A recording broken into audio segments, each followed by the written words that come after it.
تو ان کا خیال ہے کہ بس چیف جسٹس آف پاکستان کو ریزائن دے جانا چاہیے، فوری طور پر مستعفی ہونا چاہیے، تاکہ وہ کل ہی کہ کل لگے ہاتھ ہی جناب اپنے چیف جسٹس قاضی فائز عیسیٰ کا حلف اٹھوا لیں اور پھر انہوں سے جو دیگر کام کروانے ہیں وہ بھی کروا لیں۔ لیکن ناظرین، آج جو D G I S P R کی پریس کانفرنس ہوئی ہے، اس میں بھی جو D G I S P R ہے انہوں نے اس بات کو کنفرم کیا کہ ان کی چیف جسٹس سے ملاقات ہوئی تھی، اور اگر وہ باتیں جو ان چیمبر ہوئی ہیں سریعام کرنا ہوتی تو وہ کھلا کے جا کے ملتے، یہ D G I S P R نے کہا ہے، اور یہ بات درست بھی ہے۔ لہٰذا جو چیف جسٹس صاحب سے جو باتیں ہوئی ہیں ان چیمبر ہوئی ہیں وہ انہوں نے نہیں بتائیں، لیکن بعد میں کوئی حامد میر جیسا شخص ہوگا بعد میں کوئی اس کو بتا دے، کیونکہ آف دی ریکارڈ بھی اب بات آف دی ریکارڈ نہیں رہتی۔ جس طرح 25 صحافیوں کے سامنے باجوہ نے جو باتیں نہیں بھی کہیں تو حامد میر نے وہ کر کے اپنے گاٹے میں ڈالنی ہے کہ جناب یہ بھی ہوا تھا، کیونکہ اب تو کچھ عینی شاہد بھی ایسے آ گئے ہیں، نصر اللہ ملک جیسے سینئر رپورٹر، جنہوں نے نوٹس لیے ہوئے تھے اور انہوں نے کنفرم کیا کہ جناب ایسی تو بات ہوئی نہیں تھی،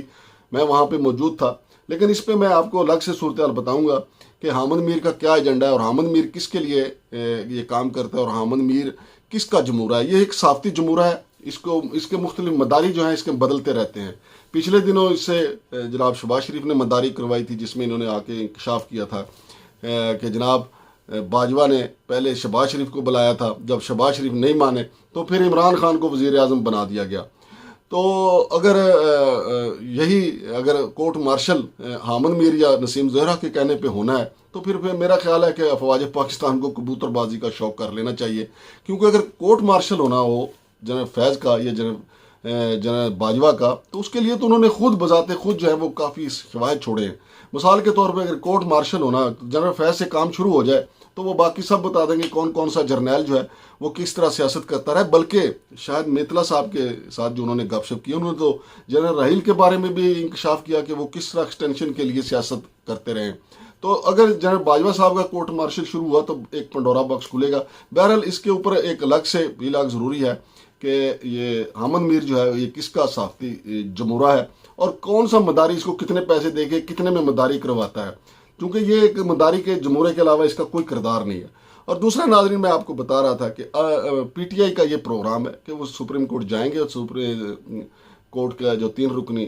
بینچ ہے ان کو بتائیں گے کہ جناب آپ نے تو مہلت دی تھی لیکن اس دوران مذاکرات نہیں ہوئی۔ یقینی طور پہ آگے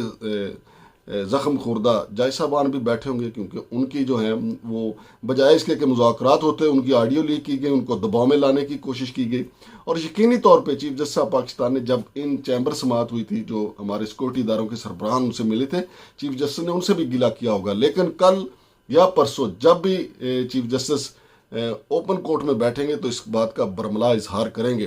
اور پی ٹی آئی اپنی درخواست پیش کرے گی کہ جناب یہ دیکھیں یہاں پہ تو جناب آئین پہ عمل درآمد کی بجائے کیا سے کیا ہو رہا ہے۔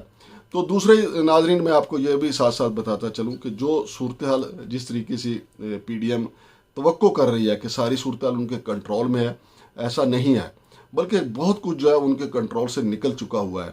اور سارا کچھ کنٹرول جو ہے وہ عمران خان کے پاس بھی نہیں ہے، ان کے بھی کنٹرول سے کافی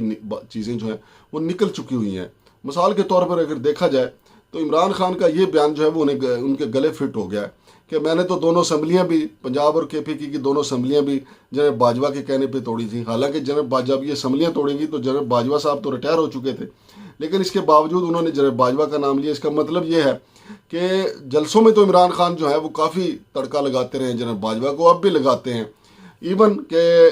مونس لائی اور پرویز لائی، سردار تنویر الیاس، وہ بار بار کہتے رہے کہ جناب باجوہ تو جناب عمران خان کے بڑے محسن ہیں، انہوں نے بڑے احسان کیے پی ٹی آئی پہ، لیکن عمران خان جو ہے وہ اس کی تردید بھی کرتے رہے اور انہوں نے اپنا کام جاری رکھا۔ لیکن اب وہ کہتے ہیں کہ جناب صدر علوی کے ذریعے جناب باجوہ سے ملاقات ہوئی تھی اور جناب باجوہ نے کہا دونوں اسمبلیاں توڑ دیں تو ہم الیکشن کروا دیں گے، اور پھر میں نے دونوں اسمبلیاں توڑ دیں۔ بڑی اچنبے کی بات ہے۔ ویسے عمران خان صاحب کو یہ دیکھنا چاہیے کہ ان سے جو محبت کرنے والے لوگ ہیں، جو ان کے فالورز ہیں، ان سے اس قسم کی کھچ کی توقع نہیں رکھتے۔ اگرچہ بہت ساری کھچیں وہ مار جاتے ہیں، لیکن اس قسم کی جس لیول کی اب انہوں نے کھچ ماری ہے کہ میں نے تو اسمبلیاں جو ہیں دونوں صوبائی اسمبلیاں جنرل باجوہ یعنی ایک ریٹائرڈ جرنیل کے کہنے پہ آپ نے دونوں اسمبلیاں توڑ دیں، یہ بڑے اچنبے کی بات ہے۔ بہرحال ناظرین، اسلام آباد میں جمعرات اور جمعہ جو ہے ورکنگ ڈے ہیں عید کے بعد، اور عدالت نے ٹائم بھی اتنا دیا تھا، اور یہ دونوں دن جو ہیں وہ بڑے اہم ہیں۔ بریکنگ نیوز آئے گی سپریم کورٹ سے، اور دوسری طرف اگرچہ پی ڈی ایم یہ تاثر دے رہی ہے کہ وہ صف بندی کر چکے ہوئے ہیں، اور صف بندی ان کی کیا ہے کہ جناب وہ چیف جسٹس کو ڈی نوٹیفائی کر سکتے ہیں، یا چیف جسٹس دباؤ میں آ کے پریشر میں آ کے استعفیٰ دے دیں گے۔ ایسا تو نہیں ہونے والا کہ چیف جسٹس عمر عطا بندیال صاحب استعفیٰ دے، چونکہ اگر ان کو ڈی نوٹیفائی کیا گیا تو پھر وکلا کا جو لا لشکر ہے وہ اسی طرح نکلے گا جس طرح افتخار چودھری کے لیے نکلا تھا، اور میرا نہیں خیال کہ ملک کسی تحریک کا اس وقت متحمل ہو سکتا ہے۔ اس بات کا پتہ ہمارے سیکورٹی اداروں کو بھی ہے۔ شمشاد مانگٹ کو اجازت دیجیے، اللہ حافظ۔